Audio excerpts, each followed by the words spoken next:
Magbalita nga tayo kay Governor Monmon Guico ng Pangasinan. Governor, magandang morning po. Si Ka Jerry at si Ka Tunying po ito. Jerry, Katunying. Opo, good morning po sa inyo.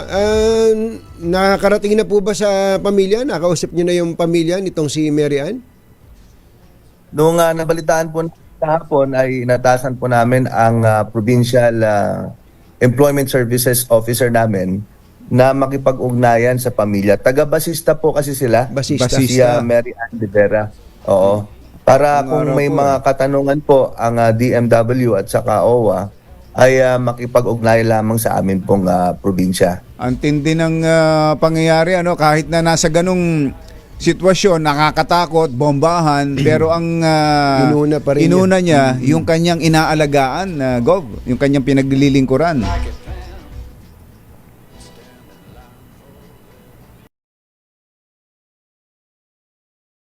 Nawala. Opo. Ayun. Napuputol. Balikan natin. Napuputol yung Pakiayos nga yung... Ayan. Gov! Ay, nagcha-choppy. Ano bang gamit ni Gov? Kala ko via Zoom siya. Wala, hindi namin nakikita. Naka-zoom po ako, Jerry. Ayan. Pumapasok na. Okay, go ahead, Gov. Kaya lang, Opo, Jerry, Katunying. Zoom audio lang eh. Hindi ko po nakuha yung huling katanungan nyo. Opo, yung binabanggit lang po namin dito na kahanga-hanga na ang ating kababayan, taga Pangasinan, imbis na unahin yung kanyang sarili, ay inalala yung kanyang pasyente. Yung kanyang inaalagaan. Yung inaalagaan niya. Kaya kahit na may mga nagbabagsakan na bomba doon sa Israel, Governor. Opo.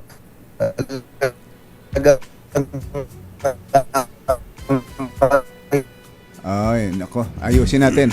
Gov, ayusin natin. Telepono. Telepono na lang. Monmon Guico, magandang morning. Si Ka Jerry po ulit at si Ka Tunying. Ka Jerry, Katunying. Ayan. Salamat sa pag-imbita sa akin sa inyong programa. May nang signal dyan sa video nyo. Hindi nila nakita yung walk up like this. Video nyo. Ay, sayang. Hindi, bago lang, kumbatsero, bago lang natin puntahan yun sa project. May binabanggit kayo kanina na pinapuntahan na po ninyo sa mga taga-Kapitolyo yung pamilya ni Mary Ann Velasquez. Opo, inatasan po natin ang head natin ng peso na makipag-ugnayan na sa LGU para matuntun kung taga saang barangay siya sa basista at para makapag-ugnayan din sa pamilya ni Mary Ann de Vera. Para pag may kailangan koordinasyon po ang OWA at saka DMW, maaari na po makipag-ugnayan sa ating provincial government. Yung binabanggit din po namin kanina na kaangahanga itong ginawa nitong si Mary Ann na hindi inalintana ang kanyang sariling kaligtasan para po makapagligtas na iba, ay yun yung typical na manggagawang Pilipino, kumbatsero, hindi ito first time. Meron po bang ibibigay na parangal o kaya ay anumang pagkilala, tulong ang Kapitolyo ng Pangasinan sa kanya pong mga naiwanan? Opo, mayroon po kami binibigay na financial assistance at siyempre may parangal din through a resolution coming from the Sangguniang Panlalawigan of the province. At kung ano pa pong tulong na pwede naming maibigay sa pamilya ay bibigay po ng probinsya katulad po ng mga scholarship. Meron po kasi kaming provincial-owned local university kaya maaari po namin i-enroll din ang kanilang mga naiwang mga anak sa amin pong mga institusyon. Ilan po ang anak na naiwan ni Mary Ann? Hindi po natin alam, Ka Jerry. Ngayon pa lang natin malalaman ngayong araw na ito. Kasi kagabi po, nung lumabas po yung balita, ay agad po nating tinawagan ang ating peso head upang lakarin po agad-agaran, no, sa LGU. At least andyan ang provincial government na siyempre ang OWA naman, ang Department of Migrant Workers ay tutulong diyan, pero siyempre iba pa rin yung mula sa local government o sa provincial government na pinagmulan niya. Opo. Tsaka pambihira po rin talaga ang tulong ng Israeli government sa mga OFW. Meron po yung namatay din, no, mga, I think it was a year or 2 years ago sa San Jacinto, Pangasinan naman. At even natapos na yung kanilang tulong. In fact, lifetime nga yung tulong nila sa mga anak sa pag-aaral. Ay mismong yung ambassador ang pumapasyal. Hinost ko lang siya just early this year. Ganun? Tinanong ko, ang purpose niya ay bibisitahin lang ulit niya yung mga natulungan nila noon na mga pamilya, no, ng OFW. So, ganun po yung pangalaga rin ng Israeli government. Oo. Okay. Puntahan natin itong binisita raw ni Secretary Vince Dizon dyan sa lugar ninyo. Meron pala kayong project dyan na matagal nang natenga. Opo, napakadami po. Sabi ko nga, sana ang priority yung mga kalsada na napapakinabangan ng lahat. Kasi matindi na rin po ang traffic sa aming lalawigan. So, it's high time that all of these bypass and diversion road projects should already be completed. So, yun po ang nilabi ko. At sabi naman niya ay pipilitin at ibibigay niya yung suporta. So, ang challenge na lang is yung construction. Kung matapos natin within a time frame bago magtapos ang termino ng Pangulo. Ito hong almost 4 kilometers na Villasis Santo Tomas bypass road. Ba't ho ito na tenga, Gov? Kasi po ang ginawa nung noon ng DPWH, yung tinatawag na multi-year programming. So, padagdag po ng padagdag yung mga project titles, yung mga tinatawag nila na bahay. Kaya yung allocation for a certain project ay nababawasan para lang malagyan ng pondo yung mga nadadagdag na mga project titles. So, ganun po yung nangyari. So, patingi-tingi. Sabi ko, lalong tumataas ang cost nito kasi, for example, sa tulay, hindi naman po mga ordinaryong mga equipment ang kailangan dyan. And to mobilize will entail cost. Kung nilagyan mo lang ng 50 million, 60 million, much of the budget ay mapupunta na sa tinatawag na mobilization. Kaya halos wala natatapos.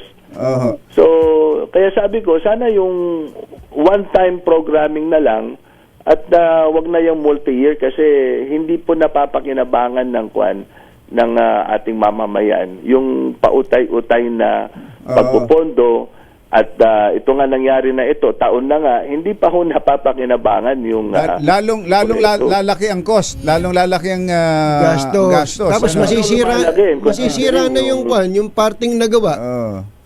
Hindi rin po mapapakinabangan kasi katulad dito, mga tulay ho ito Kahit na backfill na po natin yung mga nabuksan na natin yung mga kalsada na kahit pa paano pwedeng daanan, pagdating po sa mga pagtawid sa mga ilog, hindi rin magagawa kasi po putol yung tulay, hindi po tapos.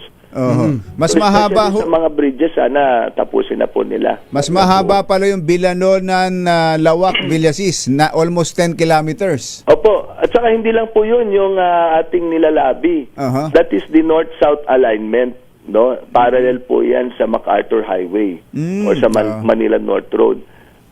Meron pa pong mas mahabang segment, yung east-west na alignment hanggang Lingayen po. So, ang nilalabi po natin kay Secretary Vince Dizon ay kumpletuhin na po yung kabuuan nung proyekto. Kasi parang nung present po ng regional office ng DPWH, parang 7.5 to 7.9 billion na lang po ang kailangan to complete that. At napakalaking impact po sa ating... Gano'ng kalapad yan? Ilang lanes po yung Binalonan Lawak na yan, patungong Villasis? Meron, bawat, bali 6 lanes po lahat. 6 So, lanes. 3 lanes. Malapad, ano? Opo, lahat po ng bypass natin, ganyan po ang Ang laking bagay niya, ang laking luwag niya sa mga bayan-bayan, ano? Opo, ang laking luwag po talaga nito. Saka madaling ngayon puntahan ang mga tourist spots ng Pangasinan. Kapag ka po kanina lang kausap namin si Chiesa. Sir Mark Lapid ng Chiesa, kung ang laking tulong kung meron na silang ginagawa, meron pa kayong ganyang kagagandang mga road project. Ito, meron kaming aerial shot eh. Ang ganda pala. Malapad pala yung kalsada, no? Maganda po, opo. Si Chiesa po pala, si GM Mark Lapid, may 200 million din na binigay sa provincial capital. Para po sa isang esplanade sa historical Lingayen Beach. So nagpapasalamat din po tayo sa kanila. Ayun, yun ang maganda. So, ulitin lang natin, i-release ang pondo matatapos ito hanggang kailan? Kailan po ito makukumpleto? Ang commitment po ay hanggang matapos ang term ni Pangulo ay makumpleto po ito. So it's now a engineering and construction challenge for the agency. In terms of funding, nag-commit naman po si Secretary Vince Dizon. Kasi big impact project, sabi niya, kailangan ito yung mga binubuhusan ng sapat na pondo. Well, congrats Gov, at malaking magandang balita, hindi lamang sa mga taga Pangasinan, kundi yung pati ibang mga probinsya. Papuntang La Union yan, papunta ng Ilocos, na dyan dumadaan. papuntang Baguio, lahat. Sir, thank you. Thank you, Gov. Thank you. Ka Jerry, Ka Tunying. Governor Monmon Guigo ng Pangasinan.